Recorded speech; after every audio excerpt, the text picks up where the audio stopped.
Muy bien.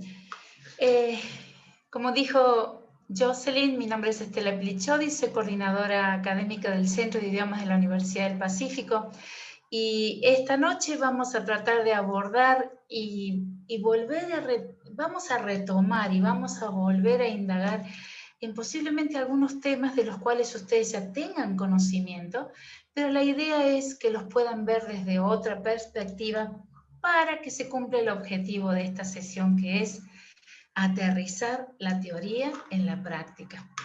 Entonces, el desafío va a ser este. Nosotros en esta época de pandemia hemos tenido la posibilidad y aún tenemos la posibilidad de ver miles de videos en YouTube, en las redes sociales, de indagar en Internet, leer varios temas en libros digitales o físicos. En esta pandemia nosotros hemos sido bombardeados por un gran cúmulo de información. Posiblemente el tema que los ha traído aquí esta noche, ustedes consideren que lo conocen. Sin embargo, lo más complicado está en aterrizar toda la teoría, todo ese background que traemos a la práctica.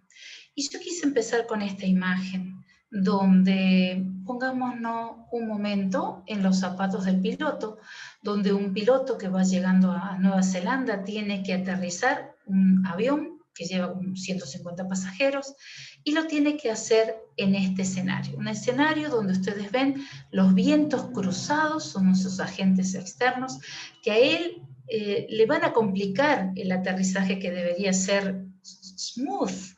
En este caso, pues el piloto a cargo va a tener que empezar a procesar un montón de información y datos, posiblemente traer al presente toda esta información con la que él ya cuenta, pero también analizar de manera crítica qué es lo conveniente, qué puedo hacer, qué no puedo hacer. Y además, seguramente este tema de maniobrar o lidiar para aterrizar en una circunstancia tan adversa, va a sacar lo mejor de él, definitivamente. Entonces, que esta foto sea la foto de presentación de lo que a nosotros nos pasa. Podemos tener un montón de conocimiento, podemos tener un montón de teoría, la dominamos, pero lo que más nos cuesta es aterrizarla. Y en este lidiar y maniobrar va a venir el desafío que me acompañen en esta hora para que toquemos una serie de temas que nos van a llevar a ver si lo podemos hacer cada vez mejor. Y vamos a comenzar reconociendo el panorama. Antes de enfocarnos de lleno en el tema, en el core de esta noche, que tiene que ver mucho con la asertividad y con tomar las mejores decisiones en circunstancias muy adversas o complicadas, es importante que nosotros reconozcamos en dónde estamos, qué está sucediendo, porque esto también va a contar al momento que cada persona tome una decisión. Definitivamente estamos inmersos en la era de la información, donde tenemos información a la mano, toda la información está disponible, con un solo clic o un touch tenemos información disponible. Y ustedes saben que todo surge porque las organizaciones desde años han tratado de esta manera que tenían de trabajar, que una información pasaba a otra persona, esa persona la llevaba a otra, y en ese caminar de la información, en el trayecto se podían ocasionar errores involuntarios. Pues la era de la información, con la era de la computación y de la tecnología, hace que este mano a mano que tenía que pasar entre la información ahora no sea necesaria, ahora todo es mucho más ágil y además se han minimizado los errores en este manejo de información. Más aún, la era de la información que dio inicio a mitad del siglo XX viene transformando no tan solo los procesos de las organizaciones o de las empresas, sino también que viene teniendo un impacto poderoso en nuestras vidas y como tal las viene transformando.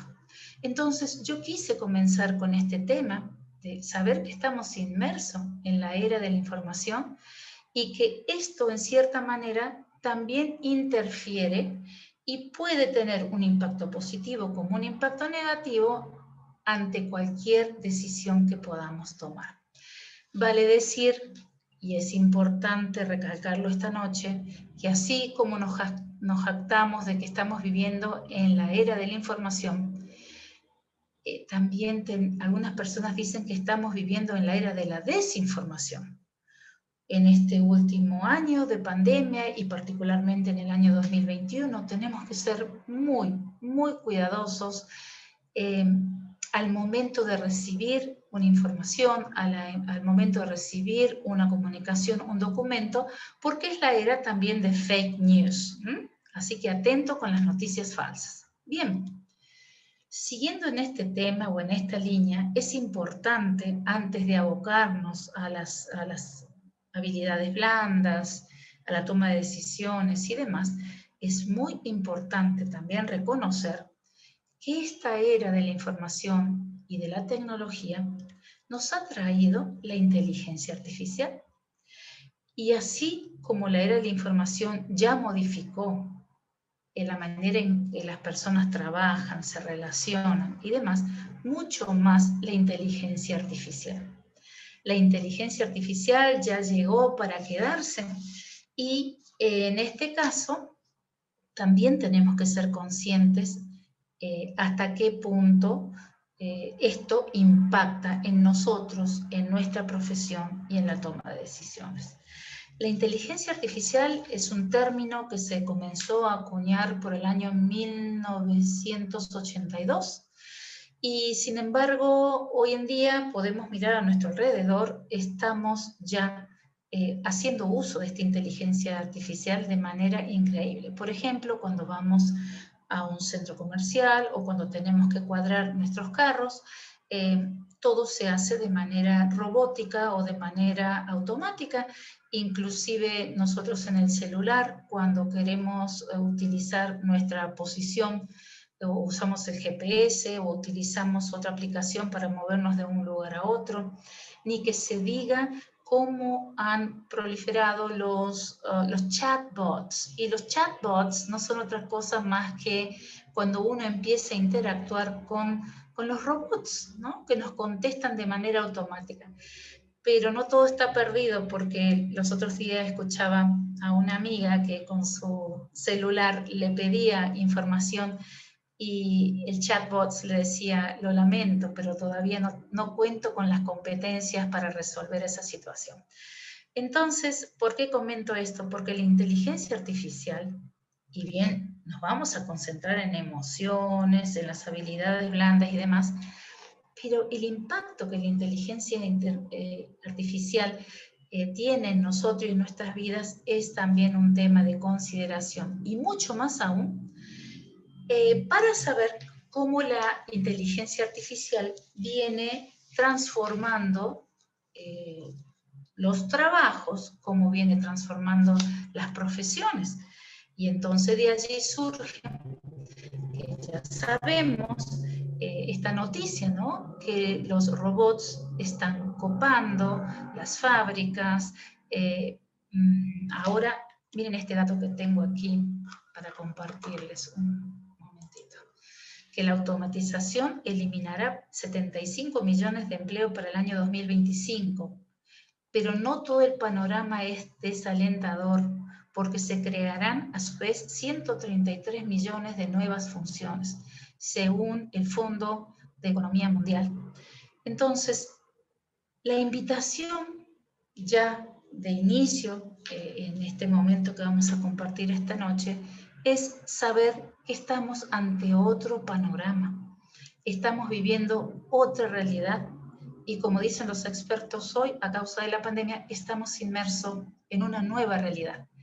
Y la invitación es saber qué está pasando, poder adaptarnos e inclusive ir visualizando lo que podría suceder en años futuros, porque no podemos esperar a que sucedan las cosas para empezar a trabajar en nosotros, para saber hasta qué punto, miren, ya los hologramas son parte de la vida cotidiana, en muchísimas empresas, en organizaciones. Entonces nos tenemos que preguntar si la tecnología va a reemplazar en algún momento a las personas. Y la buena noticia de esto es que tengo un enorme no para decirles, porque si bien los robots ya en países desarrollados como Estados Unidos y Japón están cumpliendo, o por lo menos cuando estábamos de manera presencial, venían cumpliendo una labor muy importante como asistentes, nunca han podido posicionarse, nunca pudieron posicionarse cuando se trató de trabajo en equipo, donde se necesitó liderazgo, donde se necesitaba algo de empatía y tomar decisiones. Todavía los robots y la inteligencia artificial creemos que tiene un tramo largo hasta que se pueda llegar a pensar si la tecnología podría reemplazarnos a nosotros. Entonces, ¿por qué? ¿Por qué o cuáles son esas tareas que nosotros hacemos? Tenemos que replantearnos. ¿Cuáles son esas tareas que nosotros hacemos y que en algún momento, y como viene la tecnología a este ritmo tan acelerado, podría reemplazarnos, ¿no? ¿En qué tareas que yo realizo en el día a día la tecnología podría reemplazarnos? Bien, es importante saber que la tecnología no ha logrado todavía superar al ser humano. ¿Y por qué? Porque no todas las funciones se pueden automatizar hasta este momento. Y miren por qué. La empatía e implicación. ¿Qué significa?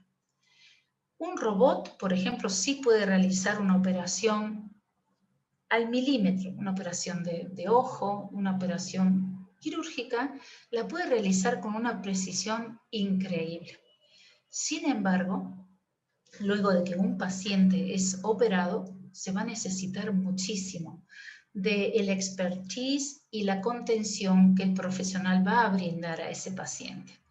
E inclusive, también los pacientes hablamos de cuánto más o menos el doctor se implicó en nuestra situación o tomó participación en nuestra pronta mejoría. Entonces, la empatía e implicación son dos funciones que hasta el momento no las puede y no las podrán, creemos que no podrán reemplazarlas ningún robot.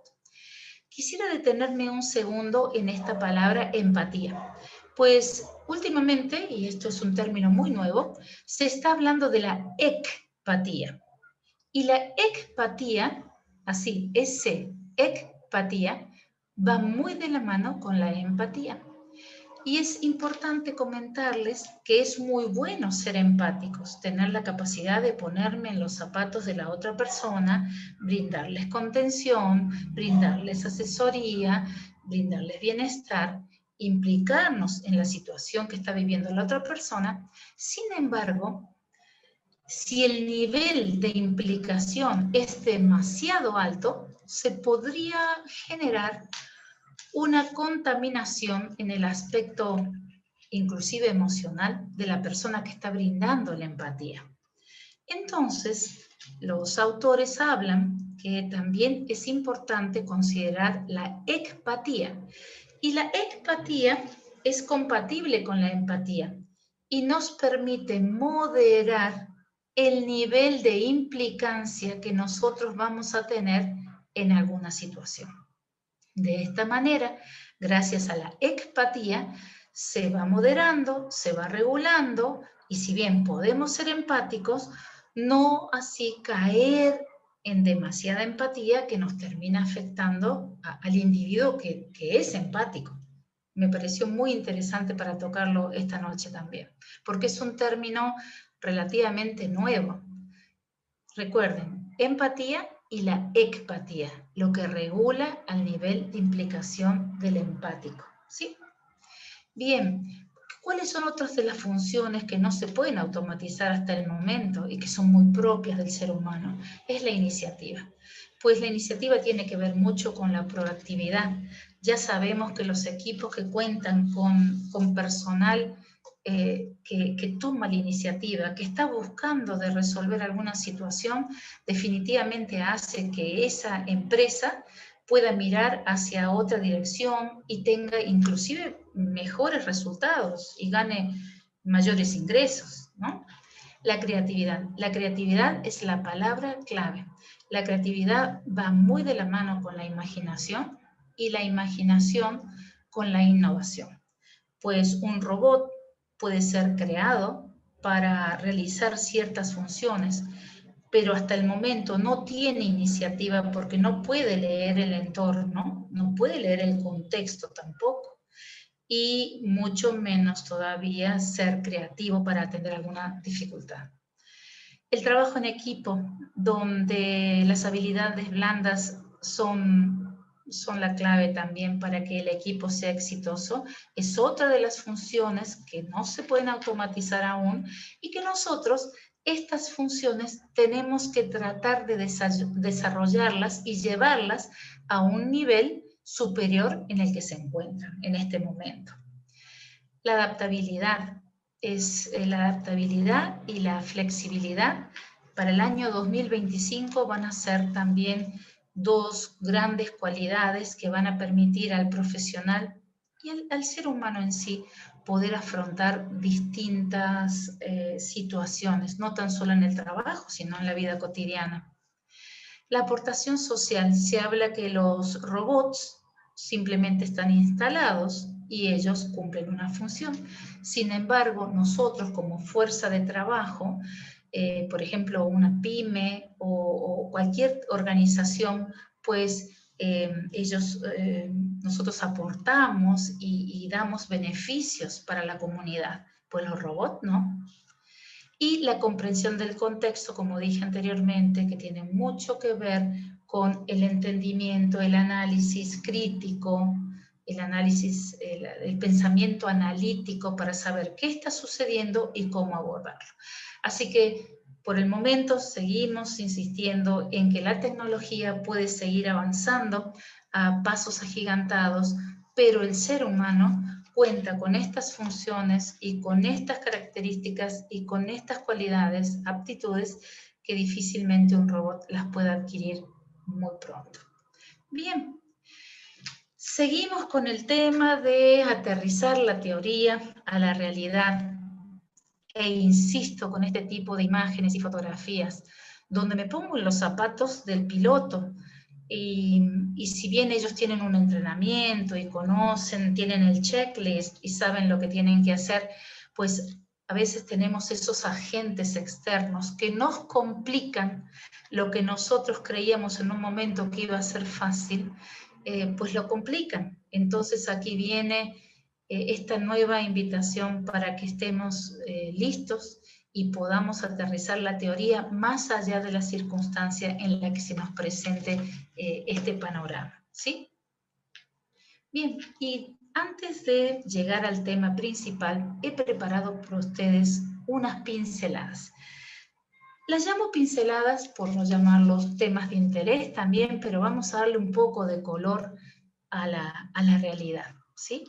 Porque es verdad que la pandemia, el encierro, la inestabilidad, la incertidumbre, viene minando nuestros sueños, nuestros proyectos, inclusive el desempeño, ¿no?, laboral, pero nosotros tenemos que tratar de reinventarnos y prepararnos para que cuando llegue el momento estemos aptos. Bien, la primera pincelada que he preparado para ustedes tiene que ver con algo que vimos en la reunión anterior, los que estuvieron presentes, y se trata de la rueda de la vida.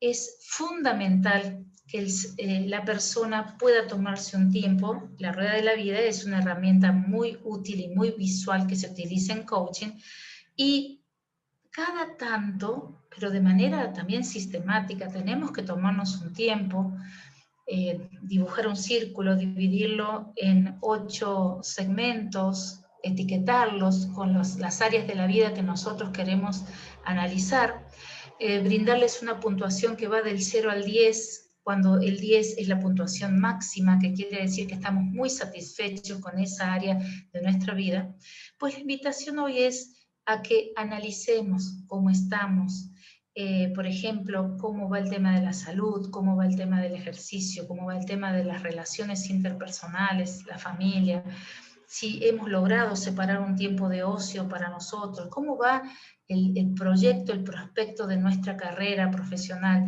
No por la pandemia se tiene que estancar, tenemos montones de posibilidades para seguir avanzando, para seguir creciendo. ¿Cómo va la parte financiera? ¿Qué ajustes tenemos que hacer?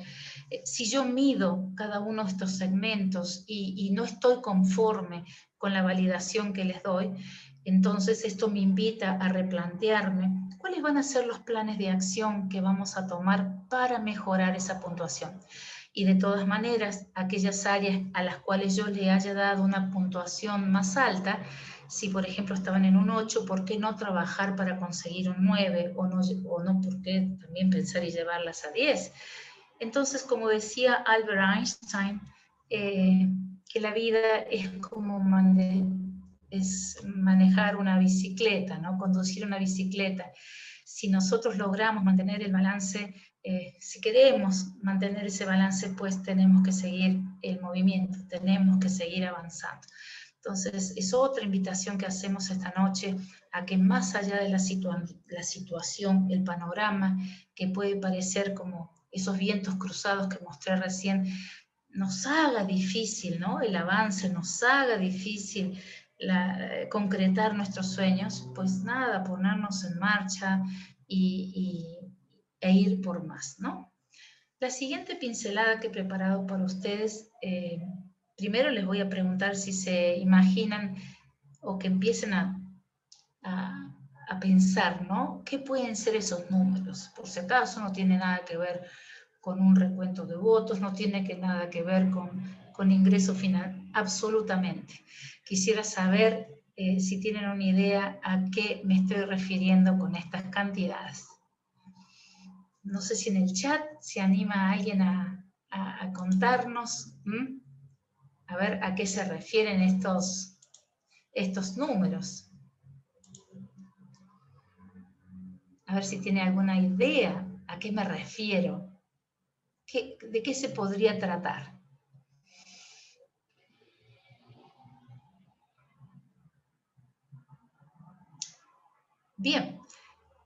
Bien, entonces vamos a ayudarlos para que vean de qué se trata. Y se trata de un tema muy importante que nos va a ayudar a tomar las mejores decisiones, a ser asertivos en nuestras decisiones, y tiene que ver con lo siguiente.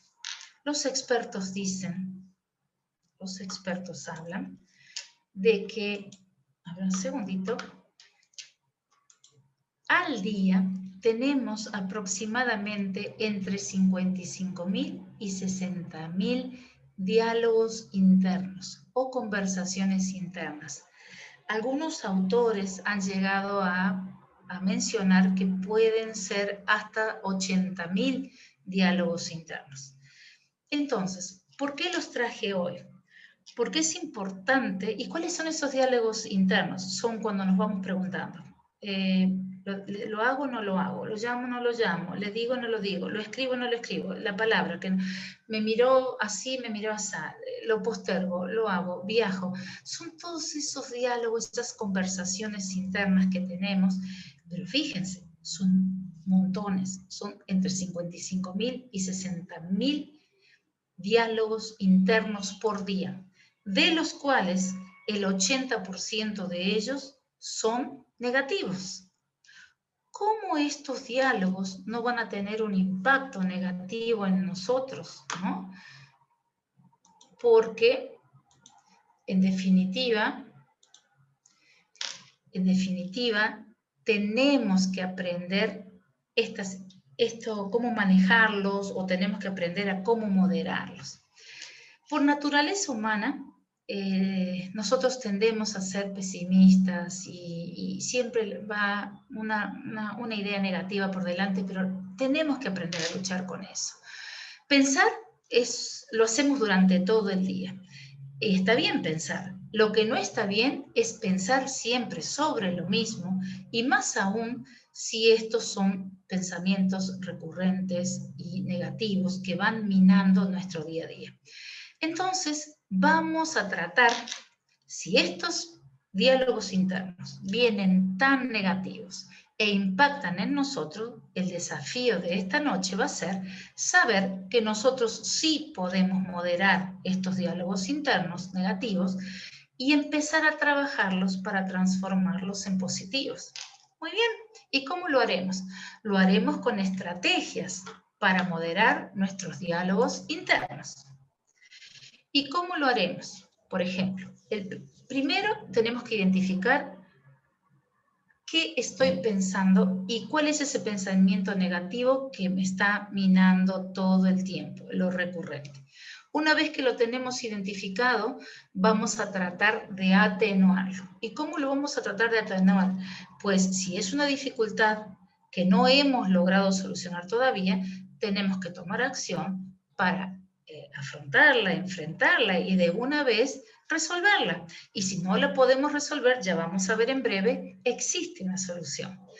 Luego es importante también conversar con especialistas, un amigo, con otra persona, si es que hemos identificado cuáles son esos diálogos internos negativos que nos van minando en el día a día. Es importante también tomarlos con un poco de sentido del humor. Algunos especialistas piden que a nuestro nombre le pongamos, a ese pensamiento recurrente, le pongamos nuestro nombre en diminutivo y que le digamos, hoy no te toca opinar. Entonces es como para acallar eso que llega a nuestra mente y que nos mina y que nos saca de la tranquilidad y nos saca de repente de muchísimas actividades que tendríamos que resolver, pero estamos con ese pensamiento negativo. Definitivamente el hecho de meditar o poder respirar para tener un poco más de control y bajar el estrés también son importantes. Entonces, la siguiente pincelada tiene mucho que ver con esto que les decía recién. A veces nosotros, y tiene que ver con la ley de Pareto, a veces nosotros estamos todo el tiempo insistiendo en la toma de una decisión, insistimos en que esta es la única solución o la alternativa de solución. Y sin embargo, no nos damos cuenta que seguimos dando vuelta allí porque ese tema no nos compete a nosotros, no lo podemos resolver. La ley de Pareto o el principio de Pareto se hizo en un principio para hacer más eficiente el manejo del tiempo, el manejo del dinero, el manejo de la vida misma. Sin embargo, lo podemos aplicar en nuestras vidas de la siguiente manera. Miren, y esta es la invitación. Se dice que pasamos a lo largo del día, el 80% del día, realizando tareas que no son productivas o tareas que no son muy importantes, y de allí viene por qué solamente obtenemos el 20% del resultado que esperamos. La invitación esta noche es hacer una lista de aquellas actividades que tenemos que hacer en el día a día y concentrarnos en el 20% de las tareas más importantes para realizar en el día. Las tareas a las que realmente me tengo que abocar en ese momento porque son importantes y además urgentes. Si nosotros nos abocamos solo a ese 20% de tareas importantes, vamos a ver que lograremos el 80% de buenos resultados. Les decía hace un momento, a veces insistimos estamos preocupados porque alguna situación no cambia y nosotros hacemos miles de cosas para cambiar, pero si analizamos, lo más probable es que la solución para ese problema no está a nuestro alcance y pertenece a esa porción del 80% que escapa de nosotros. Se dice que nosotros tenemos solo el 20% de dominio sobre las situaciones que nos pasan en el día a día. Otro de los puntos que quisiera, o otra pincelada que quisiera mencionar antes de entrar al tema principal, es recordar que el pensamiento crítico va a ocupar para el año 2025 el top 10 de las habilidades, y no es otra cosa más que no solamente pensar por pensar, porque pensamos todo el tiempo, sino pensar a un nivel más alto. Es un nivel más crítico, más analítico. Y justamente los invito a que recuerden esta imagen, que es muy práctica. Todo da inicio con un análisis, porque a veces creemos que una situación solamente tiene una alternativa de solución. Pues la invitación está en que tomemos un poco más de tiempo y veamos la situación que tenemos que abordar desde distintas perspectivas y analizar de las distintas opciones que tenemos la mejor. Luego tenemos que aprender a comunicarla, e inclusive tenemos que aprender también a pedir ayuda. Obama decía que él, siendo presidente de los Estados Unidos, él no tenía vergüenza de pedirle ayuda a sus colaboradores, porque eso lo hace grande, ¿no? La humildad del grande, pedir opiniones, saber cómo lo puedo abordar. Entonces, luego de analizar una situación, o pedir ayuda, o saber comunicarla, para realmente interiorizarla o analizarla, es muy importante que seamos open-minded, o que tengamos una mente abierta. Y cuando me refiero a mente abierta, estoy hablando de tener escucha activa, y eso no solamente quiere decir hablar por hablar o escuchar a alguien, sino estar atentos a lo que me dicen, a lo que me aconsejan, a lo que me proponen. Esa es la escucha activa, prestar realmente atención al mensaje que nos llega, estar prestos a reaccionar, pero también a ser flexibles, ¿no? De estar no tan solo escuchando, atentos, proactivos, y también tener la flexibilidad y saber que no lo que nosotros pensamos es lo único. De allí saldremos entonces con esta otra habilidad, que es resolver los problemas a otro nivel y no solamente quedarnos con la primera opción que analizamos. La creatividad va a jugar un rol importantísimo, porque nos va a ayudar y nos va a decir justamente que no existe una sola manera de resolver una situación, sino que se abre un abanico de posibilidades.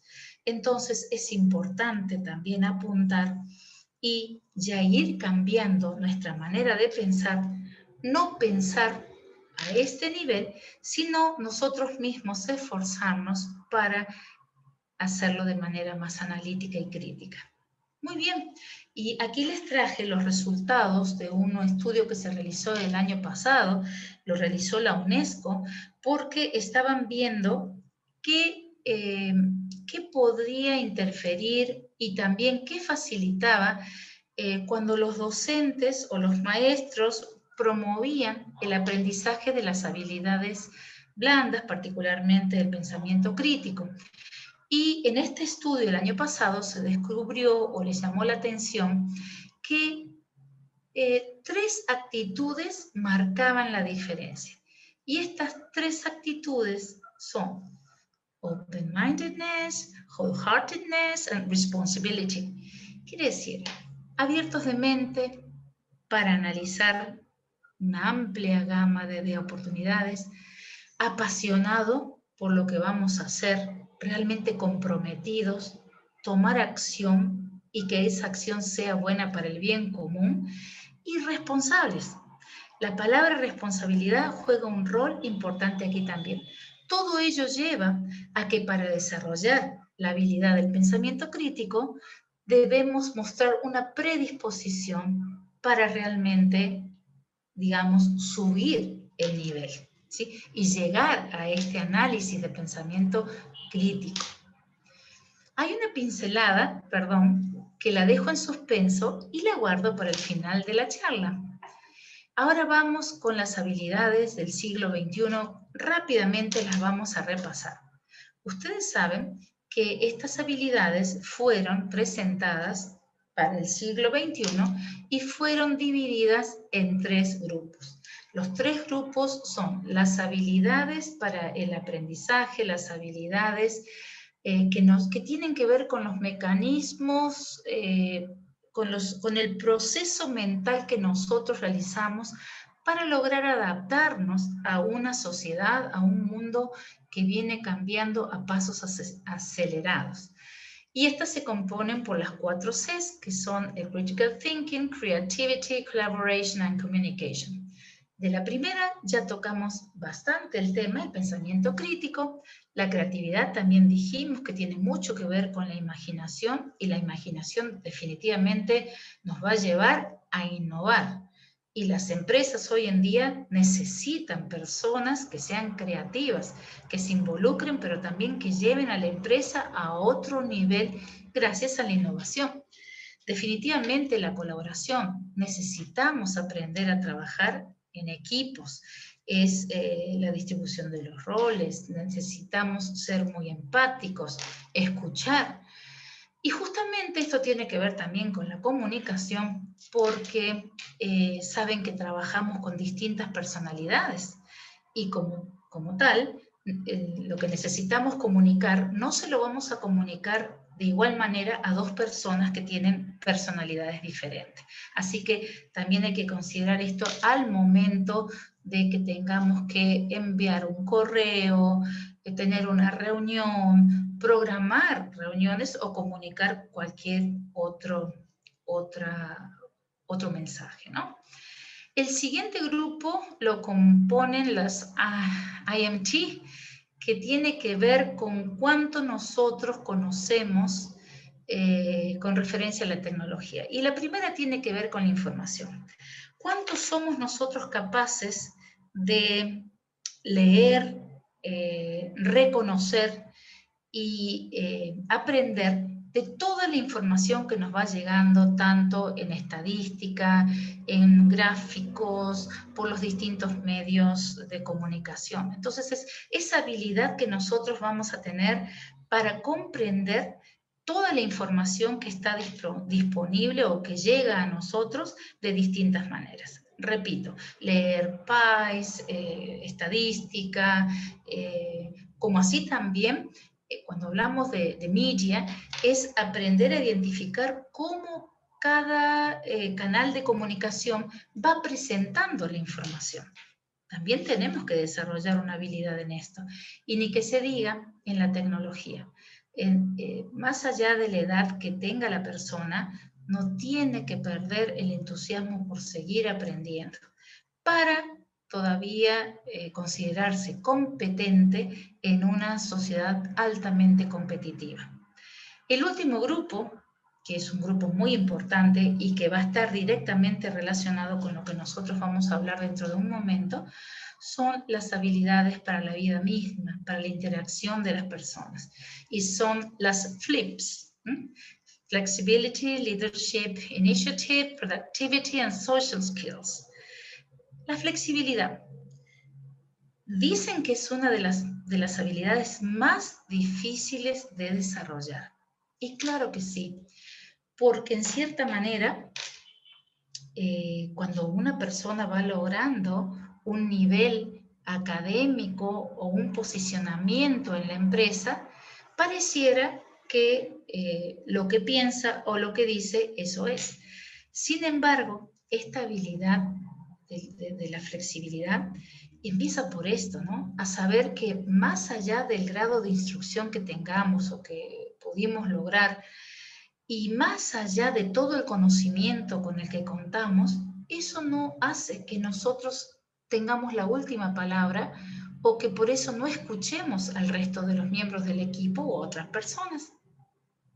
Y la otra parte de la flexibilidad es cuando somos capaces realmente de entender que puede haber otra solución diferente a la que nosotros estamos promoviendo e inclusive mejor que la nuestra. Así que se dice que la habilidad de la flexibilidad es la más difícil de lograr, pero ahí nos vamos a concentrar para cada vez ser más flexibles, que en el año ya es importante esta habilidad, pero se habla que para el 2025 va a ser una pieza clave. El liderazgo no es otra cosa más que poder estar a cargo de un equipo donde a veces no hace falta ni siquiera tener un liderazgo que vaya marcando el paso, ¿no? Porque hay tal sinergia, hay tal compromiso, hay tal sincronía en el equipo, que eso lo logra el gran líder, aquella persona que ha desarrollado todas sus habilidades blandas y que además domina el tema que los está nucleando. Pues pienso que todo ese líder es capaz de llevar a ese equipo a un peldaño superior, a un nivel superior, ni siquiera a veces con dar tantas órdenes o tantas indicaciones. Es aquel que es capaz de movilizar a ese grupo de personas al siguiente nivel, ¿sí? La iniciativa, hace un momento hablábamos que la iniciativa tiene que ver con la proactividad, ¿sí? Ser creativos, brainstorming, cada vez que les pidan brainstorming, participar. No piensen que lo que ustedes han pensado puede estar desfasado o es algo que no corresponde. Promuévanlo, preséntenlo. Las cosas más impresionantes han comenzado como una idea que de repente no tenía ni pie ni cabezas. La productividad es hacer lo que tenemos que hacer en el menor tiempo y hacerlo bien. El compromiso de tener la camiseta puesta, de sentirnos que pertenecemos a una institución y que también somos imagen institucional. Entonces la productividad va con esto, ¿no? Manejar nuestros tiempos, hacerlo bien en el tiempo que nos dan y de preferencia en menor tiempo. Se dice que el 32% de aquellas empresas que tienen equipos que son altamente productivos han llevado mayores ganancias y definitivamente también posiciona a la empresa en un lugar mucho más alto. Y las social skills son aquellas habilidades que definitivamente antes de la pandemia habíamos logrado desarrollar de una manera, y fíjense ustedes que debido al aislamiento social y debido a tantas situaciones adversas que estamos viviendo cada uno en su situación, pues nos ha llevado al ser humano a interrelacionarnos de distintas maneras. Hoy en día las reuniones por Zoom, por Meet, WhatsApp, es parte de lo cotidiano y bueno, tenemos que tratar de no quejarnos, no renegar de la situación, sino más bien ser conscientes de que nos tenemos que cuidar y entonces empezar a desarrollar estas habilidades sociales de otra manera, más que nada en esta nueva realidad. Pero fíjense, estas habilidades que fueron planteadas al inicio del siglo XXI han sido repotenciadas o han sido, digamos, renovadas a causa de la llegada del COVID-19.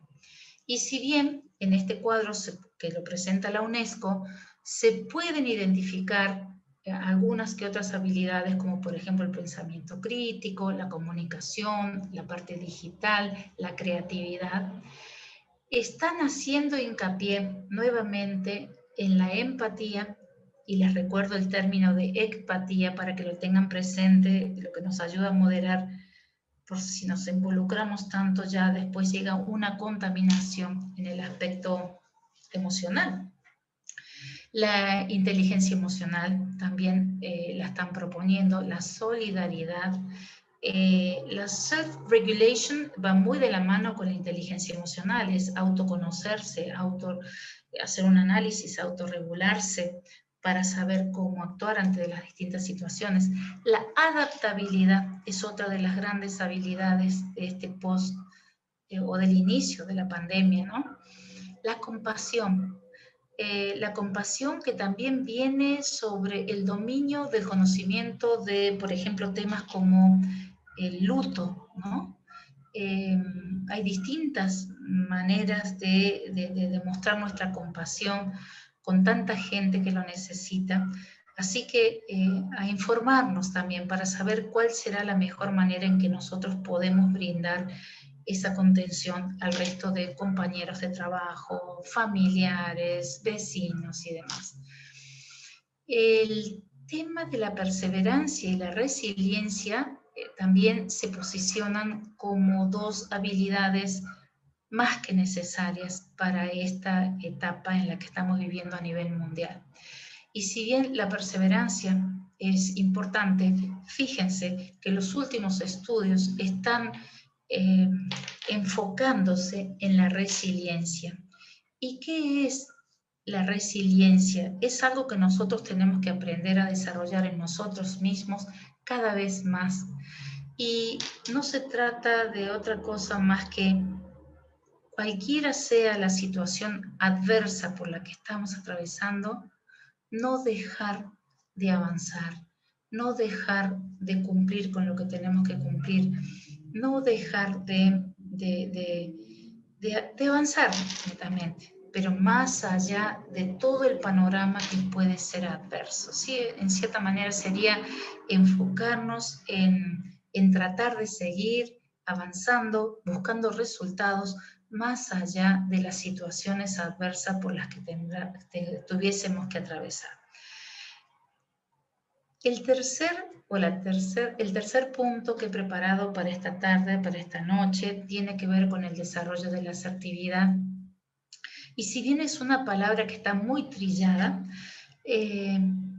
yo justamente preparé esta imagen porque definitivamente tenemos que estar muy atentos en la manera en la que percibimos el mundo, adultos mayores, padres de familia, jefes de empresas, colaboradores, niños, adolescentes, pues cada uno desde su historia, desde su perspectiva, tendrá una manera de reaccionar o una manera de contestar o una manera de avanzar.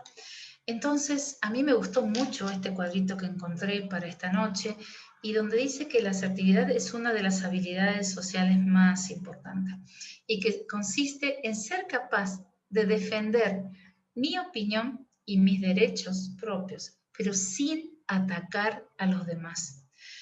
Entonces, la invitación de esta noche es, antes de tomar estas decisiones de las que hablaba el título del webinar, como ser asertivos, ¿no?, en la toma de decisiones muy complejas, pues tener claro qué significa ser asertivo. Asertivo no se nace siendo asertivo, pero sí se puede ir puliendo, sí lo podemos ir trabajando. Con todos los otros temas que les presenté anteriormente, van a ayudar a que nosotros mejoremos también nuestra asertividad. Nuevamente, consiste en ser capaces de defender nuestra opinión y defender nuestros derechos, pero sin atacar a los demás, ¿no? Y entonces, para ser asertivos, vamos a necesitar trabajar la escucha, pero es escucha activa, la empatía. Recuerden que la empatía no es lo mismo que la simpatía. La simpatía, me agrada tal persona, me agrada lo que hace. La empatía es tener esa gran capacidad de ponerme en los zapatos de la otra persona y pensar cómo se está sintiendo la otra persona o qué podría estar pensando. El respeto. Nosotros tenemos que enseñarle también a las personas y aprenderlo nosotros, no tan solo a respetarnos nosotros mismos, sino también respetar a los demás. La autoestima, trabajar mucho en la autoestima, que es ese valor que le damos a quienes somos, ¿no? Y también cómo pensamos. La comunicación no es ir por la vida diciendo lo que nos parece, sino la comunicación es la comunicación asertiva, decir lo que tengo que decir, lo que debo decir, a quien se lo debo decir en el momento que lo tengo que decir y de la manera que lo voy a decir. Escogiendo, recuerdo en coaching, ¿no?, el poder del lenguaje, escogiendo la palabra precisa para comunicar lo que quiero comunicar. Y la emoción.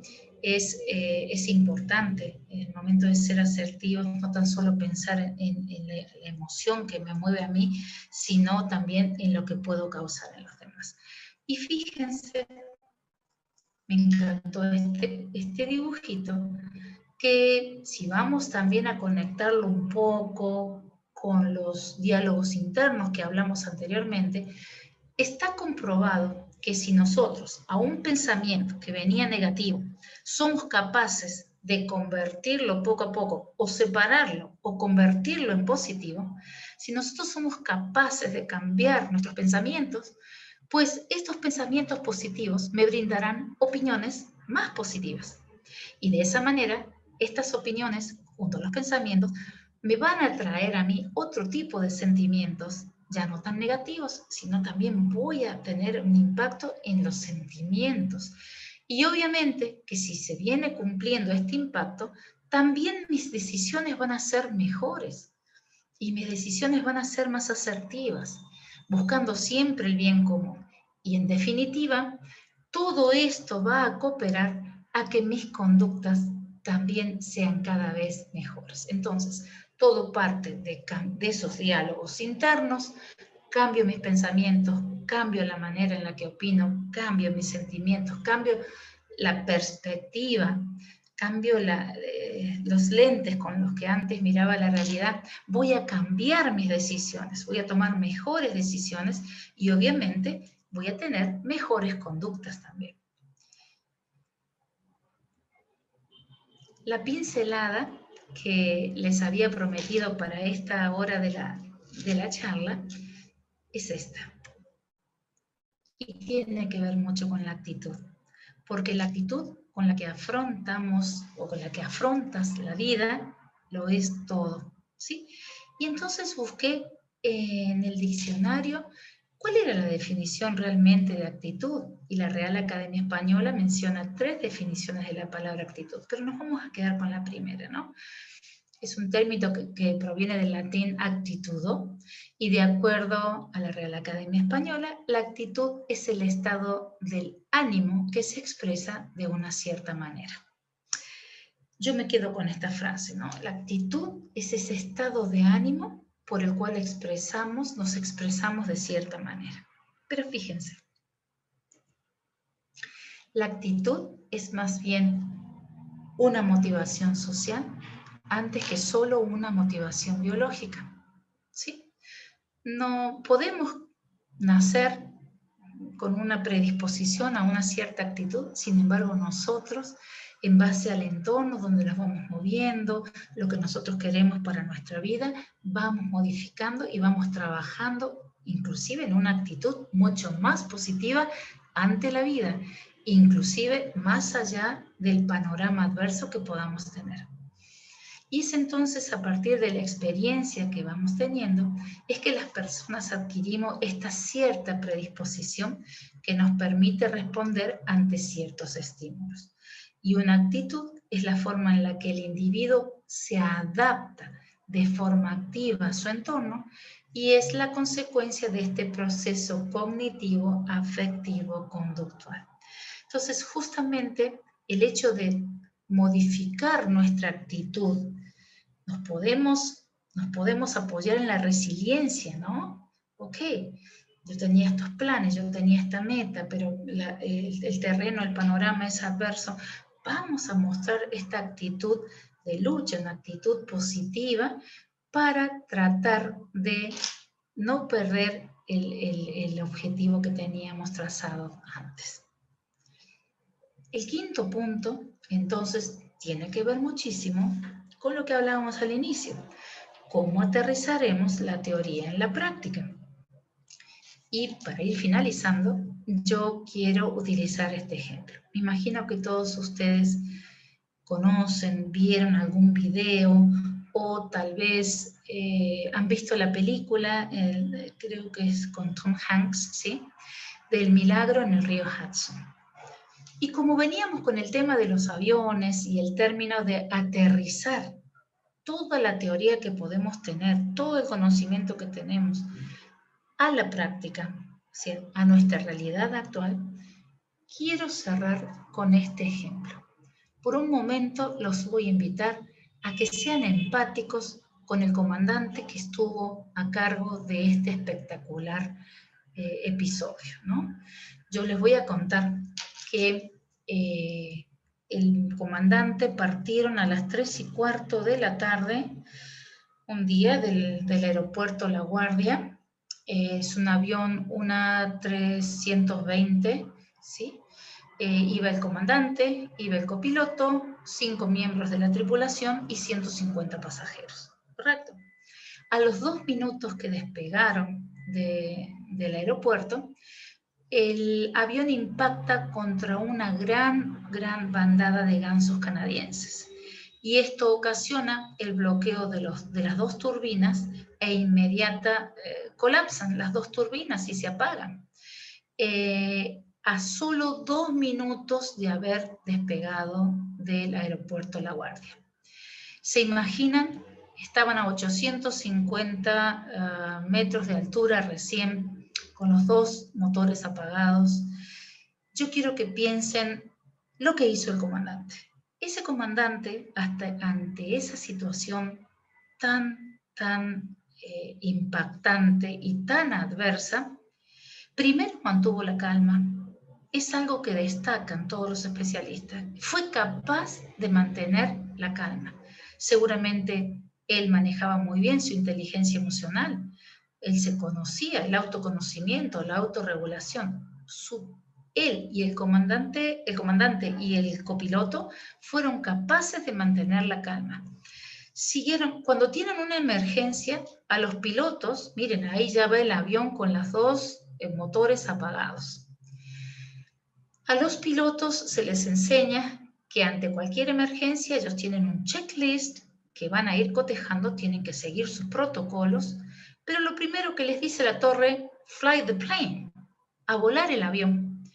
Entonces, ante una situación inesperada que puede llegar a nuestras vidas y que también nosotros tenemos ya un conocimiento previo, también tenemos que mantener la calma, ver cuáles son las posibilidades, como hemos visto en el pensamiento crítico, todas las posibles alternativas de solución que tendría esa situación. Y miren, cuando el comandante, cuando se presenta este panorama, todo lo que tuvo que hacer, porque llamó a la torre, hizo coordinaciones, pidió ayuda, seguramente hizo cálculos, vio los pros y los contras de la situación, tuvo en consideración a las 150 almas que él llevaba en el avión y a sus compañeros de la aerolínea y también la propia vida.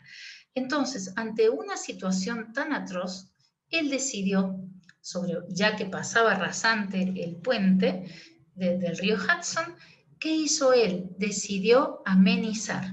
¿Y qué quiere decir amenizar? Es aterrizar sobre agua. Y lo hizo posicionando la nave de tal manera que, más allá de toda esta situación adversa, lo posicionó al avión con la nariz un poquito hacia arriba y su aterrizaje fue espectacular. Gracias a todas esas conexiones que él hizo, todos esos pensamientos críticos, analíticos, todos los protocolos que él siguió, todas las recomendaciones que tal vez logró en solo 208 segundos. En solo 208 segundos él tuvo que tomar una decisión y logró, la decisión que tomó fue espectacular, hizo algo que nadie había hecho antes y logró salvar las 150 vidas.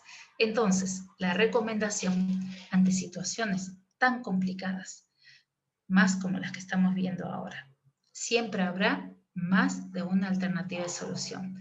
La idea es mantener la calma, ver el abanico de oportunidades que tenemos para resolverlo y, en definitiva, tomar acción o fly the plane.